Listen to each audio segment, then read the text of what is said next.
Mga kababalaghan, sa Molebka Triangle, isang lugar sa Russia kung saan marami ang nakakakita ng kakaibang bagay tulad ng mga flying saucers, nilalang na walang muka, ilaw sa kagubatan at kung ano-ano pa. Lumabas sa mga balitaan ang mga nagaganap doon, pati mga saksi ay nagsiwalat hinggil sa kanilang nakita. Gayunpaman, base sa mga dalubhasa, wala daw ni isang pruweba sa mga kwento.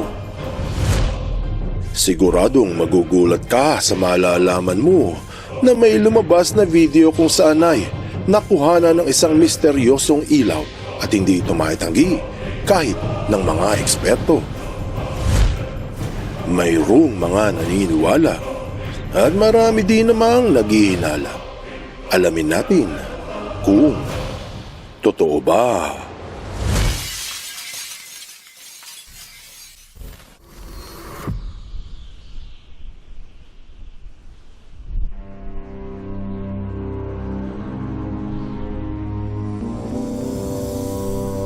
Naging kilala ang Molebka Triangle noong mga taong 1980s nang magsimulang lumabas ang mga kwento tungkol sa mga kakaibang pangyayari sa lugar. Kilala ito bilang Perm Anomalous Zone dahil nasa gitna ito ng gubat ng Perm Cry. Tinawag na rin itong Molyevka Triangle dahil nasa nayon ito ng Molyevka. Isa itong liblib na lugar na nasa bandang kaliwa ng Russia, malapit sa ilog ng Silva na nasa paanan ng kabundukan ng Ural. Matagal na ang pinag-uusapan ng kababalaghan sa Molebka dahil sa ilang dekada ng mga ulat tungkol sa mga UFO sightings doon. Misteryosong ilaw sa gitna ng gubat, kakaibang pagbabago sa pakiramdam ng mga pumupunta. May ilang ulat din hinggil sa electromagnetic interference at mga umano'y misteryosong nilalang na nakikitang umaaligid sa gubat. Siyempre, hindi lahat ay naniniwala sa mga mahihiwagang kwento. Mainit ang pagtatalo sa pagitan ng mga believers at skeptics sa social media. Marami ang nagsasabi na palagi na lang daw sa Amerika nagaganap ang mga UFO at alien sightings, kaya hindi ito kapani-paniwala. Ang hindi nila alam na kahit sa ibang bansa nagaganap din ang mga ito, kasama yung mga pruwebang lumabas mula sa bansang Russia. Para sa mga taga Molyevka, hindi na kaila ang mga balitang UFO dahil halos taon-taon ito ay nangyayari. Alam nila na ang Perm Anomalous Zone ay sentro ng mga misteryo. Karamihan sa mga taga roon ay nakasaksi na hindi lang isang beses, ngunit maraming ulit na. May mga naniniwalang psychological lamang daw ang mga sightings o sa isip lang ng mga taga roon hanggang sa umulan ng mga patunay. Kamakailan lang lumabas ang ulat mula sa Pravda ng Russia buwan ng Mayo taong 2026 na may natuklasang kakaiba sa gitna mismo ng triangle sa binansagang Druids Grove. Isang pabilog na lupang lumubog at napapaligiran ng mga putol na punong kahoy. Kita sa litrato, nakuha ng isang photographer ang lumubog na lupa. Pero walang bakas ng pagsabog o kahit sunog. Berdeng-berde pa nga yung mga damo. Kung ito ay isang sinkhole, bakit yung mga puno sa paligid ay putol-putol? Bukod dyan, yung mga putol na puno walang sanga at dahon. Mapapansin na merong ilang mga nakatayong puno sa tabi pero wala din silang mga sanga at dahon. Nang pinuntahan ito ng mga reporters, wala silang nakitang bakas na mga sasakyan o mga kagamitan. Sinabi pa sa ulat na marahil laser ang ginamit sa pagputol ng mga sanga ng puno dahil raw precise ang putol. Ang tanong, sino ang gumamit ng laser? Lumabas sa balita noon ding buwan sa Banking News na ang Molebka Triangle ay parang isang sci-fi horror na pelikula dahil sa ito ang naging UFO zone ng Russia kung saan nawawala ng signal ang mga sasakyang pumupunta doon at may mga higanting aninong nasasaksihan. May mga nakakakita ng maliwanag na bola o ilaw sa kagubatan, habang ang iba naman ay nagsabing nakasaksi ng matatangkad na itim na anino pero hindi tao. Kasama sa mga nasaksihan ay mga kakaibang bato at iba pang bagay sa kapaligiran na mahirap ipaliwanag. Binanggit din sa ulat na posibleng may natural na dahilan. Kesyo baka problema lang sa kagamitan ng mga pumupunta o hindi tumpak ang kwento ng mga saksi. O kesyo yung anino ay epekto lang ng madilim na kapaligiran. Iyan ang paliwanag ng ilan. Noong isang taon, naglabas ng artikulo ang RIA News sa Russia buwan ng Nobyembre 2025. Tungkol ito sa mga anomalya sa Molevka Triangle at isa sa mga nasaksihan ay mga matatangkad na nilalang, nakaitim at walang muka.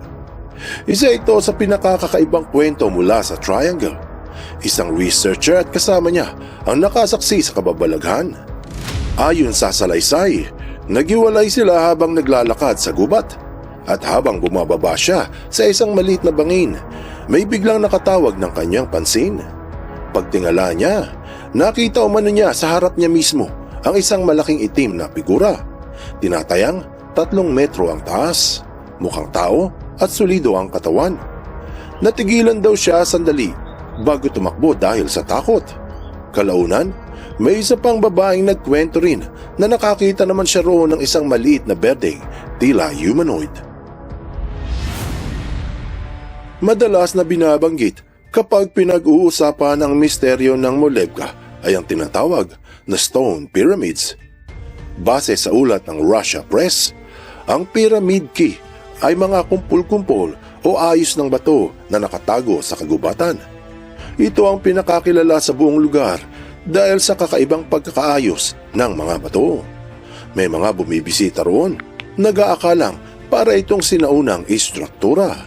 May mga UFO enthusiasts na nagsasabing posibleng ginagamit raw ito bilang isang beacon ng mga taga-ibang planeta. Kasabay nito, may mga eyewitnesses din na nagkwento na nakakita sila ng kulay orange, minsan mapula o maliwanag na bolang ilaw na biglang lumilitaw sa paligid at minsan ay mabilis ding nawawala. May isa pa ang kakaibang kwento tungkol naman sa tinaguriang time anomaly. Ito ay paulit-ulit na lumalabas sa Russian language sources. Ayon sa ulat ng Kulturologia, ang Molevka Triangle ay ang tinaguriang Area 51 ng Russia. Isa sa mga popular na naganap doon ay ang isinagawang eksperimento ni Alexander Golyukin, isang associate professor sa UFA Institute of Aeronautics. Ayon sa ulat, naglagay umano ang grupo ni Golyukin ng isang thermos na may orasan at nilagay nila ito sa gitna mismo ng tinatawag na active zone at iniwan ito roon ng ilang oras. Ang naturang eksperimento ay upang patunayan kung meron ngang kakaibang enerhiya sa lugar at nang binalikan ng thermos, napansin nilang bumagal ng 5 oras at 41 minutes ang kanilang orasan. Pero hindi iyan ang magpapatayo sa iyong balahibo.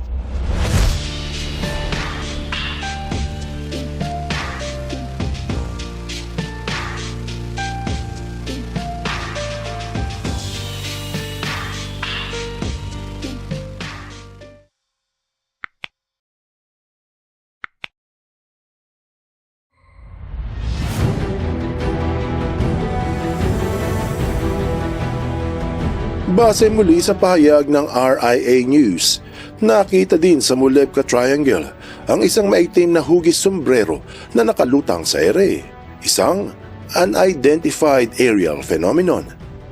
Sinabi pa sa ulat na tinuturing na landingan ng UFO ang Molevka Triangle dahil sa madalas nakakakita ng UAP ang mga taga roon. Marahil lang nakita noong 2026 sa Druids Grove na pabilog na lumubog na lupa at putol na mga kahoy ay ang pinaglandingan ng isang UFO. Pero hindi naman lahat ay naniniwala sa mga pangyayari. Sinabi ni Mikhail Gorshcheshnikov, isang physicist at mathematician, na may halong psychological ang mga anomalya. Sa madaling sabi, marami ang kumbinsido na may mga alien at flying saucers doon. Kaya kahit wala naman daw ay, hindi na magbabago ang kanilang isip. May punto naman ang scientist na baka nga naman psychological lamang ang nagaganap, na kahit walang nakikita ay naniniwala agad yung mga pumupunta. Marami na sanang naengganyo sa pahayag ng dalubhasa. Kaso, may lumabas na litrato ng UFO noong buwan ding iyon. Binalita naman sa URA News noong Nobyembre taong 2025 na nakuhana ng litrato ang isang UFO sa Molebka Triangle. Kuha ito malapit sa isang lawa. May timang nakuhanan dahil sa liwanag ng araw. Pero kitang-kita na hugis pabilog ito at hindi isang jet fighter o helicopter. In-interview ang lalaking kumuha ng litrato sa Progorod 59. Sinabi nito na nakuha na niya ang UFO habang naglalakad sila ng kanyang pamilya sa Molebka. Kaya hindi masisisi yung mga naniniwala sa mga kababalaghan dahil merong patunay. At hindi lamang ito ang litrato. Marami pang ibang kuha katulad ng inulat sa press. Noong taong 2021, isang UFO ang nakuhanan sa ere. Hindi lamang litrato ang nagbigay patunay sa mga nasasaksihan sa lugar. Kaila sa marami na merong isang video na lumabas noon sa internet pero na-delete. Isang patunay na hindi maitatanggi ni naman. Ang kumuha ng footage ay isang Russian researcher na si Valery Yakimov. Sa video, makikita ang isang maliwanag na orange o mapulang parang bolang ilaw na nasa gilid ng kagubatan. Parang nakatigil ito, mabagal ang galaw bago ito biglang naglaho. Kalaunan, nakilala ang recording bilang Orange Ball at isinama sa ilang dokumentaryo tungkol sa mga misteryo ng Molebka Triangle. Naging isa ito sa mga footage na madalas binabanggit ng mga UFO enthusiasts kapag pinag-uusapan ang lugar. Sa mga nakakita na ng video, kanya-kanya ang opinyon kung ito ay totoo o hindi. Pero taong 1995 ito kinunan, wala pang artificial intelligence. Ito ang video.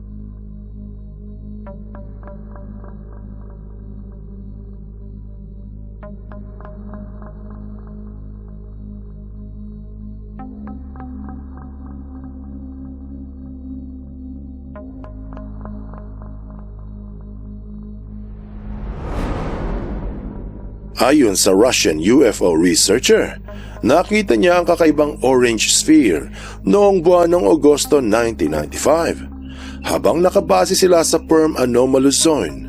Sabi niya na sa tanghaling tapat kitang-kita ang bola na dahang-dahang gumagalaw sa pagitan ng mga puno. Kaya sinubukan niya itong lapitan habang kinukunan ng video. Pero habang papalapit, nakaramdam siya ng vibration o kakaibang panginginig sa paligid. Maya-maya, gumalaw ng kaunti ang orange sphere papunta sa likod ng mga puno at doon na raw ito nawala sa kanyang paningin. Naging mahalaga ang footage dahil nakabilang ito sa mga unang recording na nakakuha ng ganitong klase ng orange sphere. Hindi lamang si Yakimov ang nakakita dito. May iba pang witnesses na nagkwento ng mga ilaw na bigla raw lumilitaw at bigla ring nawawala. Ilan lamang ito sa mga patunay na hindi lang psychological effect ang nararanasan ng mga pumupunta sa mahiwagang Molebka Triangle. Kahit ilang dekada ng pinag-uusapan, hindi pa rin ito nauubusan ng mga kwentong mahirap ipaliwanag. Ang mga ulat tungkol sa mga orange spheres, time anomalies, electromagnetic disturbances, mga kakaibang bato at mga figurang parang tao ay magpapatuloy sa hinaharap. Taong 2026, may mga bagong podcast at online discussions na muling naghalungkat sa kasaysayan ng Mulebka Triangle. Kaya kung may isang bagay na masasabi tungkol dito, ito ay maraming kwento, maraming teorya kung bakit ang Mulebka Triangle ay mananatiling misteryoso.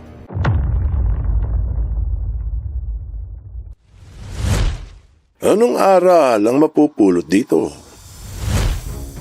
Ang mga kababalaghan sa Mulebka Triangle ay patuloy na pinag-uusapan sa social media.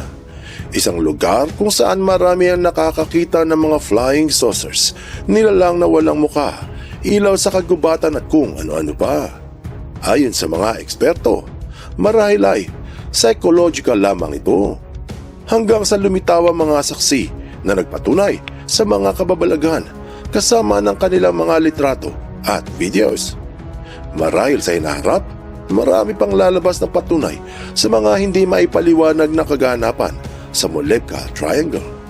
Ang aral dito ay, minsan, ang tunay na misteryo ay ang ating paniniwala.